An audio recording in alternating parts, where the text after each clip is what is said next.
Alhamdulillah, tak terasa kita sudah berada di hari yang ke-6 di bulan suci Ramadan. Waktu begitu cepat berlalu. Kita mau jadikan Ramadan tahun ini Ramadan anti gagal. Sudah cukup tahun-tahun kemarin kita gagal. Tahun-tahun kemarin kita tidak berhasil di penghujung Ramadan. Tapi tahun ini kita niat, jangan sampai Ramadan tahun ini menjadi Ramadan yang gagal dalam kehidupan kita. Bisa jadi Ramadan tahun ini adalah Ramadan terakhir. Kita belum tahu apakah tahun depan akan jumpa dengan Ramadan atau tidak. Jangankan tahun depan, masuk sampai di akhir Ramadan saja kita tidak tahu. Maka oleh sebab itu, mari sama-sama kita tingkatkan kualitas Ramadan kita. Bukan Ramadan gambar, tapi Ramadan hakikat. Apa itu Ramadan hakikat? Ramadan hakikat yang semua prakteknya mencontohi Nabi dan para ulama kaum sholihin. Sehingga perlu kita ingat bersama, puasa itu bukan hanya al-imsaku an jami'il mufattirat, bukan hanya menahan diri dari segala hal yang membatalkan puasa, tapi lebih dari itu juga puasa adalah menahan diri dari dosa. Disebut dengan al-imsak an jami'il ma'asi, menahan diri dari segala hal dalam apapun yang disebut dengan dosa, baik dosa mata, dosa pendengaran, dosa lisan, dosa perut, dosa tangan, dosa kemaluan, dan dosa kaki. Disebut dengan sab'a a'dha, 7 anggota tubuh yang wajib kita jaga. Jangan sampai bermaksiat kepada Allah Subhanahu wa taala.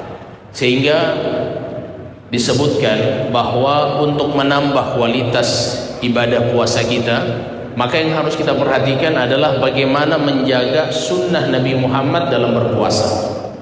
Sehingga puasa kita, kalau seandainya Nabi datang mengunjungi rumah kita satu persatu, apa yang diinginkan oleh Nabi Muhammad ketika beliau mengunjungi rumah kita?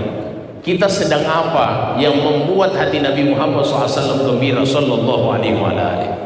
Maka hal yang perlu kita perhatikan adalah menjaga sunnah-sunnah beliau ketika dalam keadaan berpuasa. Yang pertama yang perlu kita perhatikan adalah ta'jilul iftar, yaitu menyegerakan buka puasa. Kita dianjurkan untuk menyegerakan buka puasa ketika sudah masuk waktu maghrib dan yakin idza tayaqqanal ghurub, ketika seseorang sudah yakin bahwasannya waktu maghrib telah tiba, matahari telah terbenam, maka di sini dia dianjurkan untuk segera berbuka. Kita memiliki jadwal imsakiyah. Jadwal imsakiyah itu menjadi patokan, bukan sarana media yang kita jadikan patokan. Jadwal imsakiyah kita lihat, sarana media hanyalah membantu kita untuk memandu kita berzikir, memandu kita ketika masuk di waktu maghrib, dan kita tetap melihat jadwal imsakiyah. Maka ini hal yang penting, ta'jilul iftar, menyegerakan buka puasa. Kemudian disebutkan yang kedua adalah ta'khirus suhur, menerlambatkan waktu sahur.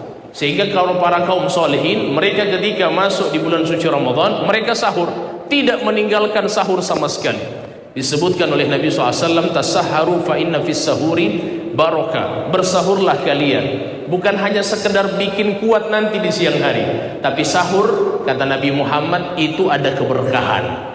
Sehingga kita makan sahur diniatkan ingin mendapatkan keberkahan yang disampaikan oleh Nabi Muhammad SAW. Ketika kita sahur disunnahkan takhir. Apa itu takhir? Menerlambatkan. Jangan kita sahur jam 2 malam, tapi kita sahur jam 3, jam setengah 4 kita makan sahur. Maka ini yang dianjurkan oleh para ulama. Sehingga Nabi bilang, walau bijur'ati ma, dalam sabda beliau, walaupun hanya segelas air. Jangan sampai kita tinggalkan sahur walaupun hanya segelas air.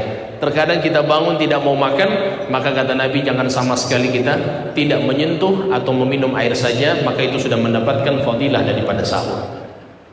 Hadirin yang dimuliakan oleh Allah Subhanahu wa taala, kemudian hal yang dianjurkan juga tatkala kita puasa adalah mendahulukan daripada praktek Nabi ketika buka puasa. Apa yang didahulukan oleh Nabi? Kita kalau seandainya diberikan contoh atau dihidangkan di depan kita makanan, di situ ada kurma, di situ ada air, di situ ada berbagai macam jenis kue, maka yang kita akan pilih apa yang telah dipilih oleh Nabi. Ternyata Nabi berbuka bukan hanya sekedar manis, tapi Nabi berbuka dengan at-tamr, yaitu kita sebut dengan kurma. Nabi SAW bersabda dalam hadis, "Idza aftara ahadukum falyuftir ala tamratin." Kalau kalian berbuka puasa, maka buka puasalah dengan kurma. Fa innahu barakah, karena kurma itu berkah, kata Nabi. Fa in lam yajid, kalau kalian tidak temukan kurma, kata baginda Nabi, fabil ma, maka cari air putih. Fa innahu tahur, karena itu suci. Tahapan ahli fikih ketika menjelaskan tahapan berbuka puasa, nomor 1 itu adalah kurma. Ketika kita tidak dapati kurma, maka yang kita cari air putih. Ketika kita tidak dapati air putih, maka kita bisa masuk ke yang ketiga yang disebut dengan hulwun. Perbedaan antara hulwun dengan halwa. Kalau hulwun itu sesuatu yang manis yang tidak disentuh oleh api. Sesuatu yang manis yang tidak disentuh oleh api, seperti madu. Kita cari madu, kita makan. Kemudian halwa, yang terakhir adalah halwa. Apa itu halwa? Yang manis yang tersentuh dengan api. Nah, maka tahapannya adalah kurma, air putih, sesuatu yang manis yang tidak disentuh oleh api, kemudian sesuatu yang manis disentuh oleh api.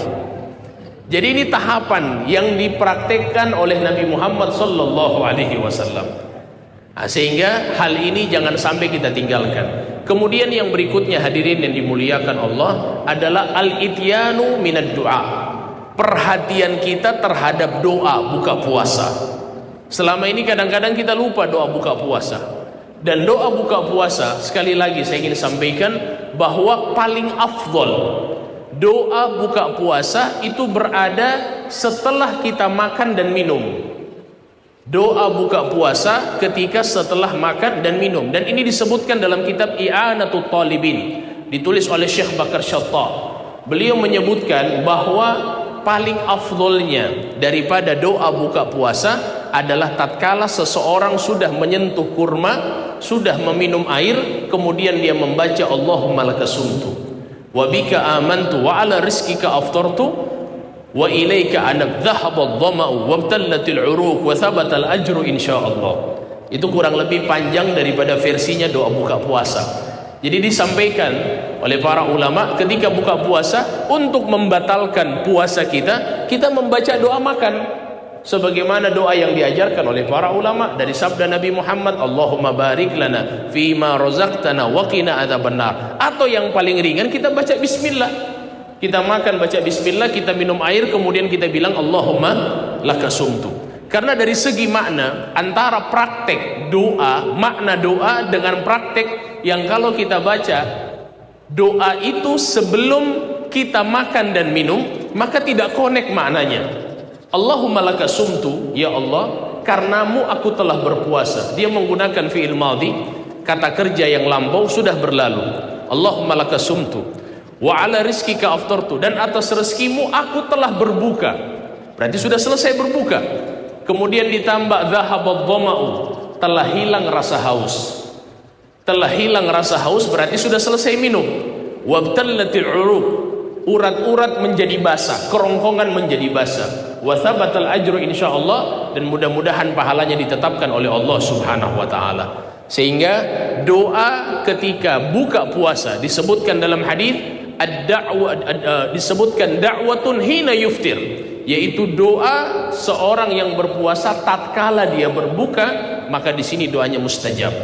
Oleh sebab itu hadirin yang dimuliakan oleh Allah Ta'ala, maka al-ityan minad du'a, berdoa tatkala buka puasa, ini termasuk hal yang harus diperhatikan. Apakah selama ini kita salah? Tidak salah. Kata al-Imam Muhammad bin Ali Ba'ali dalam kitab Bushrul Karim, dalam ilmu fikih, dalam madhab Syafi'i, kata beliau, doa buka puasa yang dibaca sebelum kita makan dan minum itu dianjurkan, sudah dapat sunnah. Tapi lebih afdolnya lagi ketika makan dan minum, kemudian setelah itu kita membacakan doa Allahumma lakasumtu. Ma'asyiral hadirin, jamaah Masjid Baitur Rahim yang dimuliakan Allah Subhanahu wa taala. Kemudian yang terakhir yang perlu kita jaga di dalam puasa Ramadan ini adalah salat tarawih. Salat tarawih ini dianjurkan. Disebutkan man qama ramadhana imanan wa ihtisaban ghufira lahu ma taqaddama min dhanbi. Orang yang menjalankan tarawih dengan keimanan dan berharap pahala dari Allah, diampuni dosanya yang lalu. Tapi hal yang penting yang perlu kami ingatkan adalah menjaga solat ba'diyah isya. Selama ini orang banyak yang menjalankan solat tarawih tapi tidak melakukan daripada solat ba'diyah isya. Padahal daripada urutan fikih, yang paling afdol itu setelah solat wajib adalah solat rawatib, yang lebih ditekankan dengan solat sunnah muakkadah, sunnah yang ditekankan oleh Nabi. Apa itu sunnah muakkadah? Sunnah yang hampir-hampir tidak pernah ditinggalkan oleh Nabi Muhammad SAW. Jadi jangan sampai kita melaksanakan tarawih tapi meninggalkan ba'diyah isya. Sedangkan ba'diyah isya ini tidak pernah ditinggalkan oleh, hampir-hampir tidak pernah ditinggalkan oleh Rasulullah SAW. Maka silakan tarawih kita full, tapi jangan lupa kita menjalankan 2 rakaat ba'diyah isya. Maka ini adalah salah satu sunnah yang hampir-hampir tidak pernah ditinggalkan oleh Rasulullah SAW. Maka insya Allah mudah-mudahan puasa tahun ini menjadi puasa yang paling berkah dalam kehidupan kita. Allah Ta'ala jaga hati kita untuk berpuasa. Allah jaga mata kita dengan tidak melihat yang haram ketika berpuasa. Allah jaga pendengaran kita tidak mendengar yang haram tatkala puasa. Allah jaga lisan kita berbicara keburukan orang tatkala berpuasa. Dan Allah jadikan kepada kita insyaallah sampai dengan penghujung Ramadan diberikan kekuatan untuk bisa berpuasa. Amin ya rabbal alamin. Allahumma a'inna 'ala siyam wal qiyam wa tilawatil Qur'an ya rabbal alamin. Allahumma innaka 'afuwun tuhibbul 'afwa fa'fu 'anna ya karim. Wa sallallahu ala sayyidina Muhammadin wa alihi wa sahbihi wasallam wa akhiru da'wahum alhamdulillahi rabbil alamin. Terima kasih wal 'afwu minkum. Assalamualaikum warahmatullahi wabarakatuh.